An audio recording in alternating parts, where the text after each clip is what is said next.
Hello everyone, welcome back to another video. My name is Simon.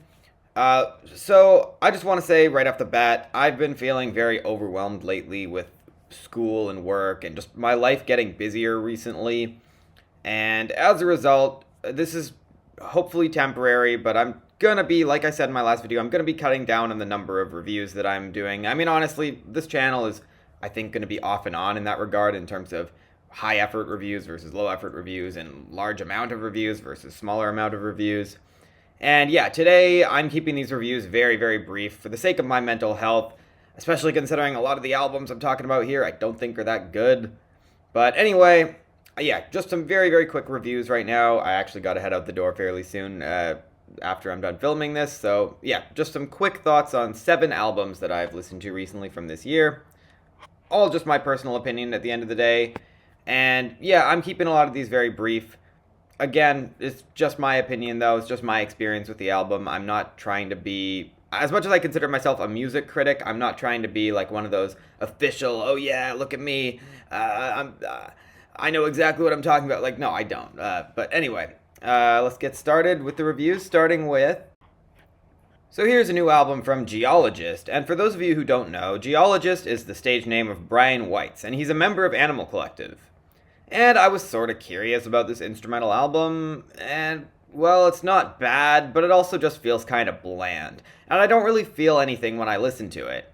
In terms of overall sound quality, I don't have a lot of complaints. There is some cool intensity in certain moments, with some of the rougher timbres bringing a bit more variety that I like, and it doesn't feel like you're listening to the same song over and over again. I'll give this album credit for that, but I'm trying to be nice here. I would love to be able to go into more detail and have some unique things to say, but I just think it's pretty boring. Light 5 out of 10 for me, and outside the melodic closing track that drags on way too long, I guess the album is at its best when the melodies attempt to bring more feeling, but it doesn't really pan out, at least for me. This is the debut studio album from this new duo consisting of drummer Kareem Riggins and soul and R&B singer Livy.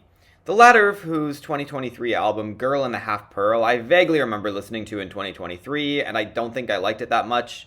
Although it's been a while, I'm not sure what I'd think now.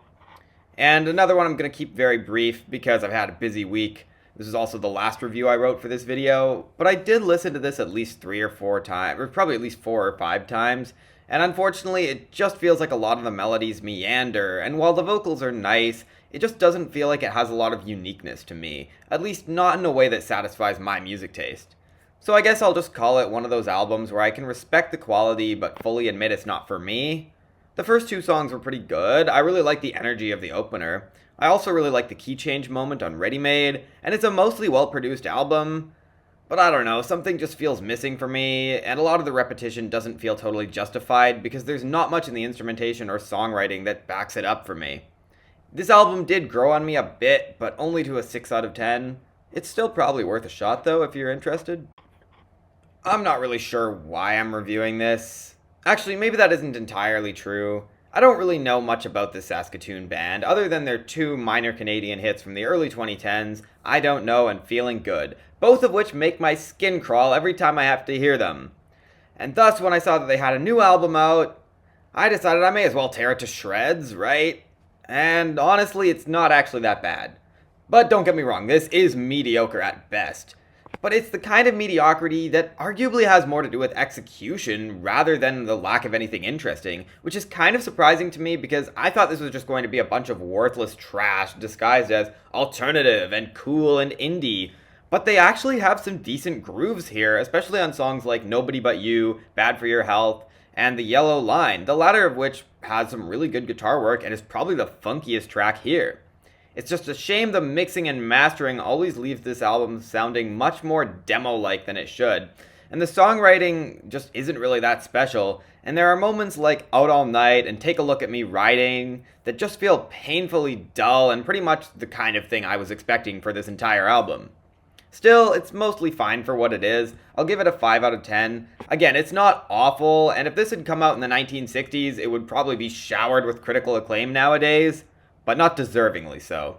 Really just okay, and I would not bother with it if I were you. So, Letters to You is one of many stage names of Damian Anton Ojeda. I hope I pronounced that name correctly. and the most famous of which is probably Sadness, a name under which this artist released an album in 2024 that I actually reviewed in my first ever YouTube video on this channel. Anyway, this was apparently totally different, and I saw Moonlight described as an emo violence album, a genre I don't know much about, nor have I really listened to much of it, but it hasn't really appealed to me much. And yeah, this is pretty rough. And yeah, I get that that's the point. It's supposed to sound harsh and possibly even difficult to listen to, but I just don't find much here at all that I can praise. Because it just sounds like a bunch of endless screaming with demo-like production and a lack of heaviness somewhere between shoegaze, death metal, and metalcore. And yeah, it's not a blend that works out well on this record. And considering I couldn't access the lyrics anywhere, that doesn't help, considering maybe I could have found something there that helped me understand this a little bit better. But I still cannot imagine it would have saved it for me, because I just find it difficult to listen to, because in my opinion it just sounds really mediocre, not difficult to listen to in the ways I think it might have been intending to.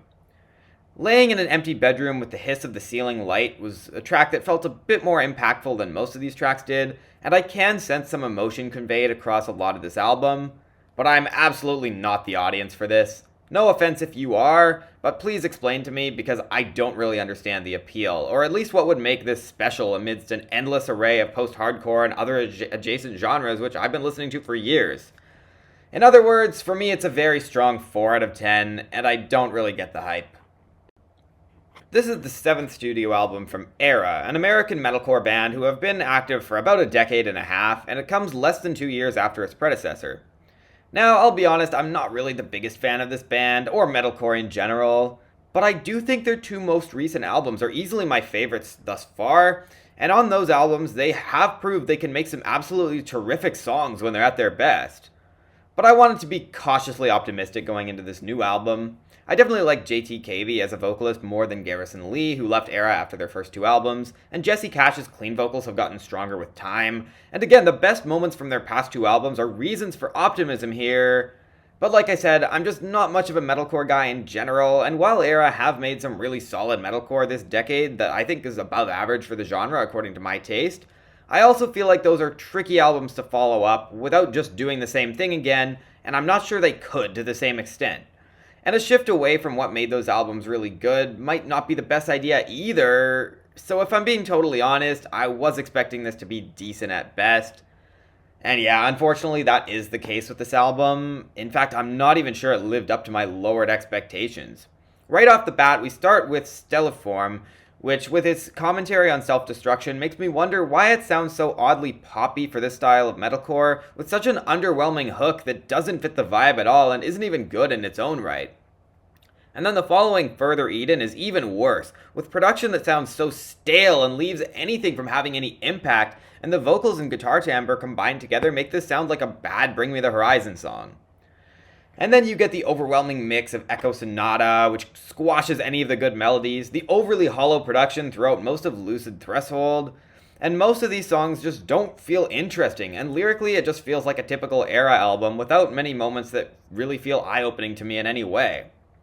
Now, this isn't all bad. Some of the electronic elements fit well into the moments where the drums add some real punch to it, and some of the melodies are good, including in the instrumentation sometimes, like the guitar work of In the Gut of the Wolf. And I'll give credit to Black Cloud for being a legitimately great song. Yeah, it gets there by sounding like another wannabe attempt of multiple other bands, but with really good production and one of the best hooks here, and some admittedly strong escaping imagery, as I might call it. Yeah, I think it works. It's a great track. But as a whole, this might be ERRA's worst album, and I'm not sure I can go higher than a strong 5 out of 10. This was a disappointment, and while there's worse hard rock and metalcore out there, in the grander scheme of things, I don't think this is probably worth your time. So at first I wasn't sure who You Are an Angel was, or why this debut album from her has been getting so much attention online. And then I realized that You Are an Angel is the stage name of Jay McClendon, a member of Glass Beach. And now I've personally never been much of a fan of Glass Beach, their music is just not really my thing, and unfortunately I'm not particularly wowed by this either. There is definitely a lot packed in here on the surface, with a lot of lyrics about existential dread, changing life circumstances, and much more, including a lot of social commentary that often feels very open to interpretation. And in conveying a lot of emotion through the sound and writing, it is effective, but I'm not a big fan of the bouncy instrumentation, nor do I find Jay's vocals particularly captivating or interesting, and there's just not much that sets it apart for me from so many other similar albums I've heard, and the storytelling feels arcane in a specific way that has never been my cup of tea. Maybe it's just how bloated it feels in terms of content, where at least I personally have to really bend my imagination to find any sort of strong message or distinct story in a lot of these songs. And I will also fully admit it might just be that the musical style doesn't fit for me, and thus makes these stories less impactful and makes them feel less detailed. I'm not really sure. But overall, I'll give this a 6 out of 10, and I can understand why it's getting praised, but I doubt I'm going to be going back to it much. Alright, so in keeping with the theme of very short reviews, to end out this video, I'm going to skip over my more detailed thoughts on Harry Styles' first 3 albums, which I think were mediocre at best and made me really not expect much out of this. And look, as tempting as it is for me to talk for longer about this, simply because of the name the album's attached to, maybe it's because I feel like it'll help me avoid controversy, I'm not going to do that. So I'll just say that I think it's a mediocre pop album where the quirkiness is used to disguise the blandness of the generic pop tropes all over this thing, and I'm not really a big fan of Harry Styles' vocals, and after a while I just get fed up with how little there is here that feels interesting, let alone special. I think there's a few genuinely clever lyrical moments like Paint by Numbers. I actually think this album's lead single, Aperture, was a pretty strong choice with its low-key groove and subtle build, and the production on this album is mostly good, even though there are some songs like Dance No More where it sounds way too watery. But beyond that, I don't feel like talking about this album for longer. You can tell me this isn't detailed enough, but it's my opinion and I just don't care for this album.